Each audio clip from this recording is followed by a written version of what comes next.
اعوذ باللہ من الشیطان الرجیم بسم اللہ الرحمن الرحیم السلام علیکم ورحمۃ اللہ وبرکاتہ۔ سورہ بقرہ آیت 259۔ یا تو نے اس شخص کو نہیں دیکھا جو ایک شہر پر گزرا اور وہ شہر اپنی چھتوں پر گرا ہوا تھا، کہا اسے اللہ مرنے کے بعد کیسے زندہ کرے گا؟ پھر اللہ نے اسے 100 برس تک مار ڈالا، پھر اسے اٹھایا، کہا تو یہاں کتنی دیر رہا؟ کہا 1 دن یا اس سے کچھ کم رہا۔ فرمایا بلکہ تو 100 برس رہا ہے۔ اب تو اپنا کھانا اور پینا دیکھ کہ وہ خراب نہیں ہوا، نہیں سڑا، اور اپنے گدھے کو دیکھ، اور ہم نے تجھے لوگوں کے واسطے نمونہ چاہا ہے،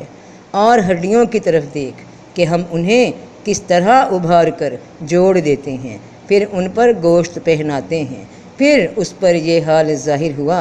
تو کہا میں یقین کرتا ہوں کہ بے شک اللہ ہر چیز پر قادر ہے۔ اللہ پاک نے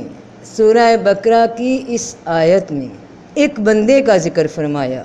کہ وہ کسی ایسے شہر، ایسی بستی سے گزرا جو بالکل تباہ ہو چکی، اجڑ گئی، برباد ہو گئی۔ تو اس شخص کے دل میں یہ خیال آیا کہ اللہ کیسے مردوں کو زندہ کرے گا جو اس بستی کی طرح ویران، برباد اور چورا ہو جائیں گے۔ تو اللہ پاک نے اس پہ 100 برس تک موت طاری کر دی، اور پھر 100 برس کے بعد اسے زندہ کر دیا، اور پوچھا کہ بتاؤ کہ کتنا عرصہ تم اس جگہ رکے؟ اس نے جواب دیا کہ یہی کوئی 1 آدھ دن۔ اب اس جواب سے یہ بات واضح ہوتی ہے کہ جب وہ دوبارہ 100 سال بعد بیدار ہوئے تو اس بستی میں کوئی چینج نہیں دیکھا، ورنہ یہ گزرے ہوئے 100 سال میں بستی کچھ نہ کچھ تبدیل ہو چکی ہوتی، یعنی ان کے ارد گرد کا ماحول بالکل تبدیل نہ ہوا، وہ جس حالت میں سوئے اسی حالت میں اٹھے۔ اگر ایسا ہوتا کہ وہاں کوئی نئی تعمیر ہو چکی ہوتی ان گزرے 100 سالوں کے دوران، تو وہ اٹھ کر ارد گرد دیکھتے کہ یہ میں کہاں ہوں، مگر جس حال میں، جس مقام پہ وہ سلا دیے گئے، وہ اس مقام پہ کوئی فرق نہیں محسوس کر پائے۔ 100 سال جو گزرے وہ صرف ان پہ گزرے، ان کی ذاتی زندگی کا زمان اور مکان، ٹائم اینڈ سپیس ان کے اپنی ذات کے گرد رہا۔ تبھی اس شخص نے اٹھ کر نارملی جواب دیا کہ بس یہی کوئی 1 آدھ دن کے لیے سستایا ہوگا، ریسٹ کیا ہوگا۔ یہ ہے وہ مینٹلی سٹیٹ کی ایک مثال جس کا اشارہ میں نے اس ویڈیو کے پہلے پارٹ میں بتایا۔ انسان کے محسوس کرنے کی وہ کیفیت جس میں یہ ظاہری حواس وقتی طور پہ مفلوج ہو جائیں، ان حواسوں کا جو کام ہے وہ بند ہو جائیں، یہی حالت انسان کو نیند کے دوران اکثر پیش آتی ہے۔ خواب میں دور دراز کا سفر کر آتے ہیں، کئی نئے مقامات سے گزر آتے ہیں، کئی نئی شکلیں دیکھی جاتی ہیں جنہیں جاگتی حالت میں ہم جانتے بھی نہیں، اور کبھی لگتا ہے کہ بہت لمبا طویل سفر خواب میں کیا ہے، مگر جب آنکھ کھلتی ہے تو ہم وہیں موجود ہوتے ہیں جہاں سوئے تھے، اور جاگ کر دیکھنے لگتے ہیں کہ وقت کتنا گزرا، تو یہی کوئی چند گھنٹے یا 1 آدھا دن، جبکہ حقیقت کچھ اور ہوتی ہے۔ اس مثال میں کچھ تو اشارہ ہے کہ اے بندے، سوتے میں انسان کا زمان و مکان کچھ اور ہوتا ہے، وہ کہیں اور ہوتا ہے۔ اس بات کا ایک اشارہ سورہ کہف کی آیت 11 سے بھی ملتا ہے، جہاں اللہ پاک نے اصحاب کہف کو 309 سالوں تک سلائے رکھا، اور فرمایا کہ پھر ہم نے کئی سال تک غار میں ان کے کان بند کر دیے۔ زندگی کہیں بڑی تیزی سے گزر کے آ گئی، مگر جاگنے پہ چھٹی حص سو گئی اور باقی شعوری حصیں جاگ گئیں، جو تمہیں بتاتی ہیں کہ ایک خواب ہی تو تھا، اور انسان اس کے بعد دنیا کے کاموں میں لگ کر اس کیفیت کو بھول جاتا ہے۔ ایسا تقریباً تم پہ روز ہوتا ہے، روز گزرتا ہے، اور کسی وقت انسان بہت گہری سٹیٹ میں کافی دیر سویا رہتا ہے، کیونکہ شعوری حصیں پرسکون اور خاموش ہوتی ہیں، اور اس کیفیت میں انسان کو احساس نہیں ہوتا کہ وہ کتنی دیر اس حالت میں رہا، کیونکہ اس کے ظاہری حواس چپ تھے۔ اکثر مراقبے میں ایسی ہی حالت کی تلاش ہوتی ہے جو انسان کو گہرا پرسکون کر دے، حواس بے نیاز ہو جائیں۔ حواس سے بے نیاز ہو کر ہی مراقبے کی حقیقت سمجھ آتی ہے، کیونکہ ہر حواس کا تعلق اس کی سوچ کی کیفیت سے ہے۔ کان آوازیں ہی سننا چاہتے ہیں، آنکھیں نظارے ہی دیکھنا چاہتی ہیں، اور حواسوں کی یہ کیفیت، یہ حرکت خیالات کو جنم دیتی ہے، جو ایک نہ ٹوٹنے والے تار کی طرح کا سلسلہ ہے، جو مسلسل دماغ میں شعور کے ساتھ شامل ہوتا رہتا ہے، جبکہ چھٹی حص تعلق رکھتی ہے دماغ کی اس کیفیت سے جس میں سب ظاہری حواس خاموش ہو جائیں، اور جب یہ کیفیت مل جاتی ہے تو دماغ کی سٹیٹ ایک خاص مقام پہ رک جاتی ہے، اور اس انسان پہ زمان و مکان کسی عام انسان سے ہٹ کر سفر کرتے ہیں۔ انسان کی ایک ایک سانس اس کا ٹائم اینڈ سپیس بدل رہی ہے، اور یہ سفر اس قدر تیزی کے ساتھ جاری ہے کہ جس کی مثال میں نے پہلے پارٹ میں بتائی کہ جیسے کہ جہاز، اس ہوائی جہاز کا سفر جس کے دوران اندر بیٹھے مسافر کو جہاز رکا ہوا محسوس ہوتا ہے، جبکہ باہر اس کی سپیڈ ہزاروں میل کراس کرتی ہوئی منٹوں میں طے کر رہی ہوتی ہے۔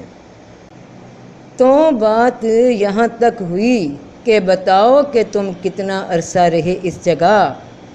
تو ارد گرد کے ماحول میں کوئی تبدیلی نہ دیکھ کر انہوں نے کہہ دیا کہ بس یہی کوئی دن کا ایک حصہ آرام کیا ہوگا۔ تو رب پاک نے ان کی توجہ دلائی کہ ذرا اس کھانے کو دیکھو جو تم اپنے ساتھ لائے تھے، وہ تمہارے 100 سال گزر جانے کے باوجود بھی ابھی تک اسی حالت میں تر و تازہ موجود ہے۔ یہ ہے دوسری ڈائمنشن۔ ان چیزوں کے ساتھ ان کا زمان و مکان کسی شے کے کھل کے پک کے تیار ہو جانے کے بعد سے بکھر جانے تک۔ ظاہری زمان و مکان اور ہیں اور باطنی زمان و مکان کچھ اور ہے۔ اب کیونکہ وہ انسان ہی تھے، سوچ تو آتی ہے نا کہ بھلا ایسے کیسے ہو سکتا ہے کہ میں اتنا عرصہ مر گیا یا 100 سال سویا رہا، اور یہ کھانا بھی ویسے کا ویسا ہی ہے، اور ابھی تک کوئی سامنے کا مشاہدہ، کوئی پروف ایسا نظر نہیں آیا کہ بات کو مان لیا جائے۔ تو رب پاک نے پروف بھی دے دیا کہ تمہارے ساتھ اس کھانے کے علاوہ ایک جانور بھی تھا، تمہاری سواری کا گدھا، جس کو تم نے جہاں باندھا تھا ذرا اب اس کو بھی دیکھ، تاکہ تمہاری آنکھوں کا مشاہدہ، تمہاری تسلی نگاہ کی ہو جائے کہ جو بتایا جا رہا ہے اس میں ذرا بھر بھی فرق نہیں۔ چلو کھانا تو گرم رہا، تم بھی دن کے ایک ہی حصے میں رہے، مگر وہ تمہارا گدھا، یہ پروف ہے، ثبوت ہے کہ اب اس کی حالت دیکھ، جو اس شہر کی، اس بستی کی اجاڑ، ویران، برباد حالت جیسا ہو چکا۔ تیرا یہی سوال تھا نا، تو نے یہی سوچا تھا نا کہ اللہ کیسے اٹھا دے گا اس بستی کو جس کے مکین ہلاک ہو چکے، برسا برس گزر چکے۔ تو لے اب یہ مشاہدہ کر۔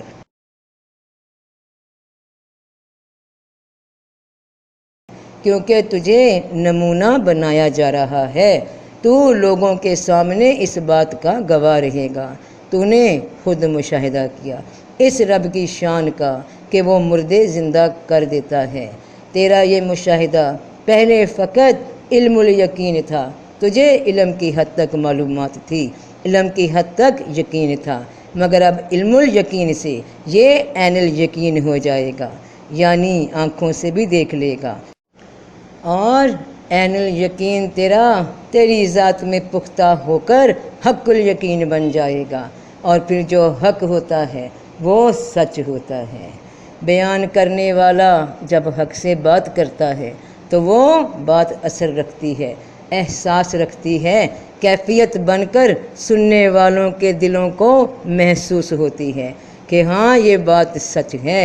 حق ہے، اس میں ملاوٹ نہیں۔ تو اب تجھے یہ ثبوت دیا جاتا ہے کہ تیری آنکھوں کے سامنے یہ تیرا 100 سال پہلے مرا جانور زندہ کیسے ہو جائے گا، اور یہاں سے یہ بات بھی قابل غور ہے بہن بھائیوں کہ اس جانور کا زمان و مکان اس پہ 100 سال ہی گزرا، ایک لمحے کو مان لیا جائے کہ زمان و مکان ایک ہی جیسے ہیں پوری کائنات میں ہر مخلوق پہ، تو یہ بات اپنے آپ میں بھی دلیل نہیں، کیونکہ اسی دنیا میں اس وقت اگر یہاں رات ہے تو کہیں صبح ہے، کہیں شام ہے تو کہیں دوپہر ہے۔ اسی بات کو اب انسانوں پہ لاگو کر کے غور کیا جائے تو مزاج اور ہیں، حالات اور ہیں، سب ایک جیسے وقت سے نہیں گزرتے، ایک ہی چھت کے نیچے رہنے والے ایک جیسے نہیں ہوتے، ایک کا مزاج اس کے وقت کے حساب سے ہوتا ہے اور دوسرے کا اس کے وقت کے ساتھ۔ کوئی ایک ہی چھت کے نیچے ہنس رہا ہوتا ہے تو کوئی رو رہا ہوتا ہے۔ اس جانور پہ 100 سال ویسے ہی گزرے جیسے عام وقت گزرتا ہے، اسی طرح وہ مرا، اس کا گوشت گلا، پھر ہڈیاں نکلیں اور جدا جدا ہو گئیں اور خاک ہو گئیں۔ اس پہ 100 سال تمہارے شمار کے 100 سال بن کر ہی گزرے، یہ اس کا زمان و مکان کا دائرہ تھا۔ اور کھانا جس پہ ذرا بھی فرق نہ پڑا، وہ ویسے کا ویسا ہی اسی حالت میں موجود رہا، اس پہ اس کے وقت کی کیفیت رک گئی، تھم گئی، اور وہ شخص جو 100 سال بعد مر کے اٹھے وہ اپنے ہی دماغ کی اس کیفیت میں چلے گئے جو خواب سے مشابہ ہے۔ دماغ کی یہ اسٹیٹ، یہ کیفیت نے اس کو بتایا کہ بس کچھ دیر ہی سوئے، کیونکہ ان پہ حسیں بند تھیں، کان بند تھے، آنکھ بند تھی، تو اس کیفیت پہ انسان بالکل سکون میں ہوتا ہے۔ تو پھر یہ سب بتا کے دکھا کے رب پاک نے ان کو حق الیقین پہ لانے کے لیے ان کے سامنے اس گدھے کی ان ہڈیوں کو جو مٹی ہو چکی تھیں کہ ایک ایک جوڑ کو جوڑ کر دکھا دیا، وہ مردہ بوسیدہ ہڈیاں تر و تازہ ہو گئیں اور پھر جڑ گئیں، اور پھر ان ہڈیوں پہ ماس آیا اور وہ پہلے کے جیسا بن کر ظاہر ہو گیا، جس حالت میں وہ پہلی بار تھا، جہاں سے مرا وہیں سے زندہ کر کے دکھا دیا گیا۔ اور اب جب یہ حال دیکھا، رب کی یہ قدرت دیکھی، تو کہا میں یقین لاتا ہوں کہ اللہ تو ہر شے پر قادر ہے۔ ہر نفس کا اپنا ایک زمان و مکان ہے، اس کا وقت ہے جو اس پہ اس کے اندر کیفیت کی شکل میں بدلتا رہتا ہے اور بڑی تیزی کے ساتھ سفر کر رہا ہے۔ ہر انسان اپنے اندر ایک سفر میں ہے، مگر باہر کی دنیا میں وہ وہیں موجود ہوتا ہے جہاں ہوتا ہے۔ فی امان اللہ۔